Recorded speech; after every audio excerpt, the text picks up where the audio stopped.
Salut les amis et bienvenue une fois de plus sur Wanda.com. Du côté du Cameroun, nous avons lu à l'Union africaine qui valide un recomptage de voix après trucage des élections présidentielles d'octobre 2018 au Cameroun.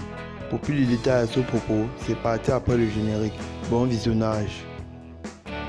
Eh bien les amis, mais avant de commencer, n'oubliez pas de cliquer sur le petit bouton rouge situé en bas de votre petit écran afin de vous abonner à la chaîne et d'activer la cloche de notification pour ne pas rater les prochaines vidéos. Bon visionnage.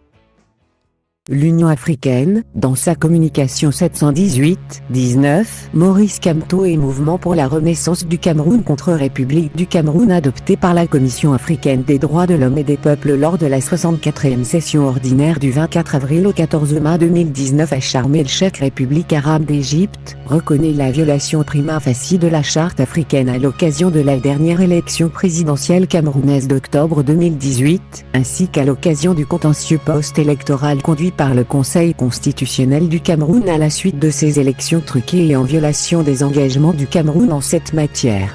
L'Union africaine autorise donc un examen préalable à l'éventualité de la saisine de la Cour africaine des droits de l'homme et des peuples, tel que souhaité par le président élu Maurice Kamto contre le régime illégitime de Yaoundé.